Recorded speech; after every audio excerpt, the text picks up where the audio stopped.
Hi my friends, my last video I forgot to do something that was really important to me because I just cut off. It's because, I'm not trying to excuses, but it's because I just haven't been feeling well fighting this cold. That's just draining, right? But anyway, what I want to talk about was the bond between a mother and son, okay? Because I have to tell you, I have to be honest with you, that bond is unbreakable like a chain of steel. It is amazing. When you get a great mother and you get well, I'm not trying to be a narcissist or egotistical, but I consider myself a good individual, which I know you are as well, my friends. That when you get a good son and a good mother, boy, that combination is unbreakable. I'm telling you, because here's the thing is, that my mother, she is the best. I'm not kidding you. This lady has done everything for me. She raised me well. She always was my support system. She's always been there when I needed her. And just amazing, right? She has just been the influence, the support system, and everything. She is awesome, okay? Now, the thing is, too, is like, when you get that bondship, my mother, like I said, and you get a strong fun, and I'm telling you what, I will kick butt if anybody messes with my mother. I will kick their butt like you've never seen, right? And that's the way it is, because it's like the son will become so strong that he supports her in every direction, right? And I want to make sure that she has the best thing, that she's taking care of, no matter what her needs are, no matter what her elder needs are. Even when she was younger, that I was always very sensitive to my mother's needs, right? And tried to do the best I could. I always want to make her proud. Now, I want to make sure that you understand that my father was a great man too. I'm telling you, I got lucky as two parents. That is the best combination you have, is a great father and mother. And unfortunately, thank God, the gods or creator or whoever that the controls this world put me up with such a great family.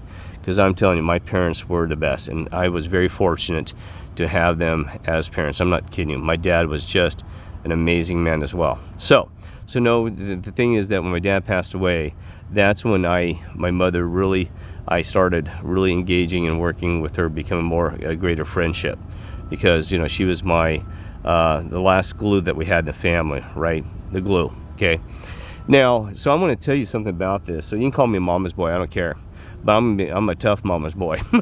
And I know you are too, my friends, because to survive what we have and be fully awake and woke to this world, you got to be tough as nails. I'm not kidding you, spiritually, physically, and it's just dang demanding. If this world doesn't break you and destroy you, then you're a tough sucker. And so anyway, so you can call me a mama's boy, I don't care, because you'll actually find that I have actually talked to other ladies and other people, especially the ladies, when they laugh at me, older ladies who had a son or something, and I said, hey, I'm a mama's boy. And you know what? They actually honor that. And I'll be honest with you, in this society, if you have a mama's boy, the younger ladies, that's a guy you want to probably that you'd want to marry. I'm not kidding you. Not to where he's so much involved with her that he can't break away that codependency on her, but the one that just shows respect for his mother, or even the father out there, a single father as well. The ones that respect their parents, boy, you want to, and one that'll fight anything for them. That's who you want to, because they respect their elders, respect their parents, blah blah blah. Well, anyway, so I'm going to look at this in historical perspective, even though, because I'm not the Lord, my mother's not Mother Mary, but I tell you what. Look at that example. They were just bound. It was unconditional love, and the Lord and Mary were just, you hear more about her and him than any, in any other, even his father, earthly father, and also even the friendships, apostles, everything he had. That mother and son friendship, bondship was strong as just anything, right? And that's what I'm telling you. It's even shown historically that strength, that bond is tough as you can imagine, right? And which is a really cool thing, right? And so there's other examples of that. And I'm not trying to sit there and say this is because there are some great mothers and daughters have great bonds and stuff like that, right? And I'm sure there's a lot of other examples. But when you look historically at this, it's something. There's something there, and I can't put all my finger on it, but it's something that becomes very strong when you have that combination, right? And it's hard to grasp. So anyway, There's probably more I could say about that, but I just wanted to throw that out there, that it's analysis of this whole thing. And well, anyway, so here I'm at the Veterans Park, by the way. It's called Veterans Park, and I tell you what, it's sad because some of the parks in Long Beach are really nice. This one is actually filthy. There is trash everywhere. It's disappointing. It's not one of the better taken care of parks. I wish that there's something we could do to make sure, especially the Veterans Park. Are you kidding me? It's supposed to be honor the veterans. This thing is filthy. I know there's trash everywhere. It's disgusting. It's unfortunate. Now I went on a tangent. I'm sorry. Supposedly start Mother's Day. Well, anyway. There's one more thing I'm going to talk about. Real sorry, because you're like, you guys don't want to hear me ramble. And, some of the stuff. But here's what's really interesting about it. That, the way that mankind was created, ladykind, was to have that combination where the female would carry the child, and the man would be the one that had to make sure, in a tribal sense, go out and hunt for the food and other things like this. I found it interesting because that created a bondage that was, it was something to bond those individuals, even through historical times, to have the other gender hold the sex of the child and the females in a certain way. And I'm telling you, because it is true, boy, you do not mess with a lady and their babies. And some of these birds and stuff, my God, they'll kill you. I'm seriously, they will kill you over it, right? So that's what you needed, was that.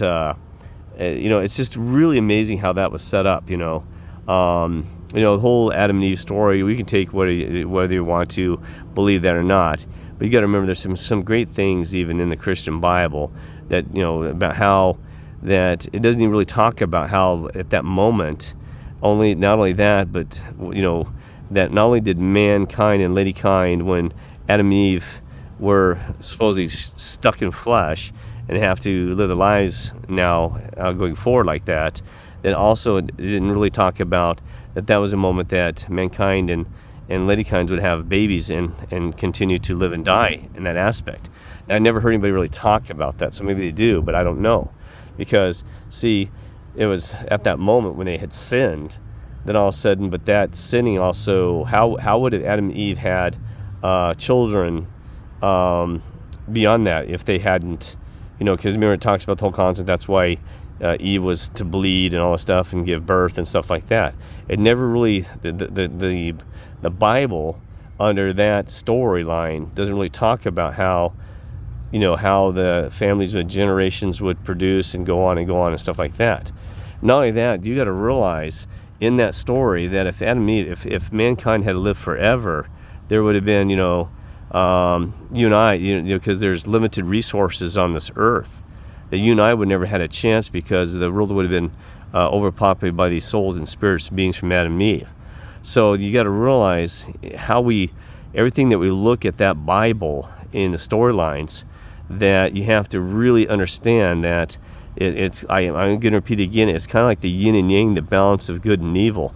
It's a cycle, a circle in motion, that, it's in the circle of life, that the song, the circle of life, that everything has to be in a circular motion, because otherwise, what would our existence been if those things hadn't occurred, And even one philosopher one time said, he goes, I understood, Anna.